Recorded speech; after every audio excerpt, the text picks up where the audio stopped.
ഇന്നൽ ഹംദുലില്ലാഹ് വസ്സലാത്തു വസ്സലാമു അലാ അഷ്റഫിൽ മുർസലീൻ വഅലാ ആലിഹി വസഹ്ബിഹി അജ്മഈൻ അമ്മാ ബഅദ്. മനുഷ്യൻ്റെ ചീത്ത സ്വഭാവങ്ങളിൽ ഏറ്റവും ഗുരുതരമായ ഒന്നാണ് അഹങ്കാരം. അതിൻ്റെ പ്രതിഫലമായിട്ട് അള്ളാഹു നരകമാണ് താക്കീത് ചെയ്തിട്ടുള്ളത്. അഹങ്കാരത്തിൻ്റെ പ്രകടമായ 3 സ്വഭാവങ്ങളായിട്ട് പണ്ഡിതന്മാർ നമ്മെ പഠിപ്പിക്കുന്നത്: 1. സത്യം അംഗീകരിക്കാൻ വിസമ്മതിക്കലും അഹങ്കരിക്കലുമാണ്. ലോകത്താദ്യമായി ഇത്തരത്തിൽ അഹങ്കാരം പ്രകടിപ്പിച്ചത് ഇബ്ലീസാകുന്നു.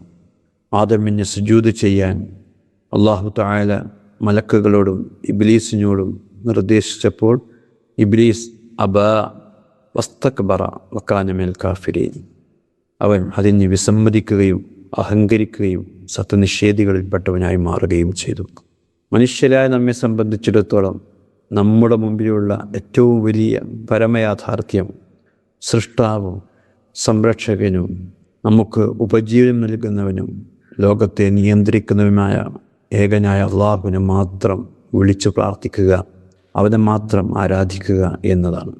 ഈ യാഥാർത്ഥ്യം നമ്മൾ അംഗീകരിക്കാതിരിക്കുമ്പോൾ സ്വാഭാവികമായും നമ്മുടെ ആ സമീപനം അഹങ്കാരത്തിൽപ്പെട്ടതായിരിക്കുമെന്നും അത് നമ്മെ കുഫറിലേക്ക് എത്തിക്കാൻ കാരണമാകുമെന്നും നാം ഓർക്കേണ്ടതുണ്ട്. 2ാമത്തെ ലക്ഷണമായി പണ്ഡിതന്മാർ പരിചയപ്പെടുത്തിയത് ഇസ്ലാമിനെയും അതിൻ്റെ ആൾക്കാരെയും പരിഹസിക്കുക എന്നുള്ളതാണ്. പലപ്പോഴും ഇസ്ലാമിലെ വേഷങ്ങളെയും ചിഹ്നങ്ങളെയും ഒക്കെ പരിഹസിക്കുന്ന പ്രവണതകൾ നമ്മൾ സമൂഹത്തിൽ കണ്ടുവരാറുണ്ട്.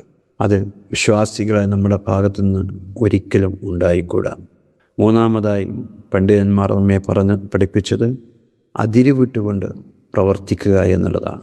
മനുഷ്യരായ നമുക്ക് അള്ളാഹു വ്യത്യസ്തങ്ങളായ അനുഗ്രഹങ്ങൾ നൽകിയിട്ടുണ്ട്, ആരോഗ്യം നൽകിയിട്ടുണ്ട്. അത് അള്ളാഹു തൃപ്തിപ്പെട്ട രീതിയിൽ ചെലവഴിക്കാനാണ് നമുക്ക് അനുവാദം നൽകിയിട്ടുള്ളത്. സമ്പത്ത് നൽകിയിട്ടുണ്ട്, അതും എങ്ങനെ ചിലവഴിക്കണമെന്ന് അള്ളാഹുവും റസൂലും നമുക്ക് കൃത്യമായ അതിരുവരമ്പുകളും ഇനങ്ങളും നിർദ്ദേശിച്ചു തന്നിട്ടുണ്ട്. നമുക്ക് അധികാരങ്ങളും സ്വാധീനങ്ങളും പദവികളും നൽകിയിട്ടുണ്ട്. അതും തീർത്തും അള്ളാഹുവിനെ തൃപ്തിപ്പെടുന്ന രീതിയിൽ മാത്രമേ ചിലവഴിക്കാൻ നമുക്ക് അനുവാദമുള്ളൂ.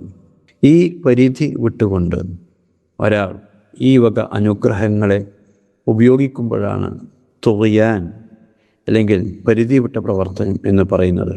ആ പ്രവർത്തനത്തെ വിശുദ്ധ ഖുർആൻ അഹങ്കാരത്തോടാണ് ചേർത്ത് വായിക്കുകയും ചെയ്തിട്ടുള്ളത്. ലഖദ് ഇസ്തക്ബറൂ ഫീ അൻഫുസിഹിം വഅതൗ ഉതുവൻ കബീറ, അവർ സ്വയം അഹങ്കരിക്കുകയും വലിയ തോതിൽ ധിക്കാര പ്രവർത്തനങ്ങൾ നടത്തുകയുമാണ് ചെയ്തത്. തീർച്ചയായും നമ്മെ കുഫറിലേക്കും നരകത്തിലേക്കും എത്തിക്കുന്ന ഈ അഹങ്കാരത്തിൽ നിന്ന് നമുക്ക് മോചനം ലഭിക്കാൻ പ്രധാനമായും നമ്മൾ 3 സ്വഭാവങ്ങളാണ് വളർത്തിയെടുക്കേണ്ടത്. 1.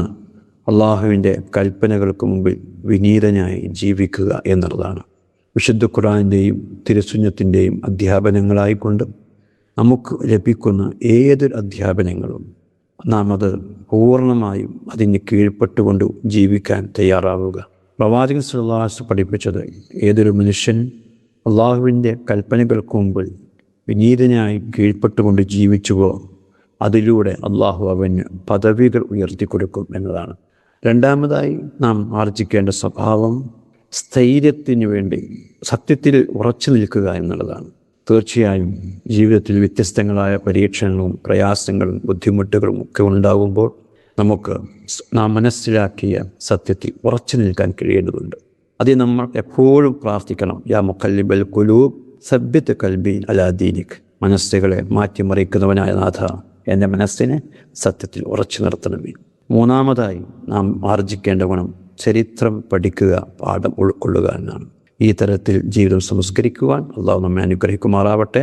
ആമീൻ. വിസ്ഡം ഇസ്ലാമിക് ഓർഗനൈസേഷൻ അവതരിപ്പിക്കുന്ന നേർവഴി എല്ലാ ദിവസവും ഏതാനും മിനിറ്റുകൾ സാമൂഹിക, വൈയക്തിക, കുടുംബരംഗങ്ങളെ വിശകലന വിധേയമാക്കുന്നു. അറിയുക, അറിയിക്കുക. നേർവഴി. Peace Radio.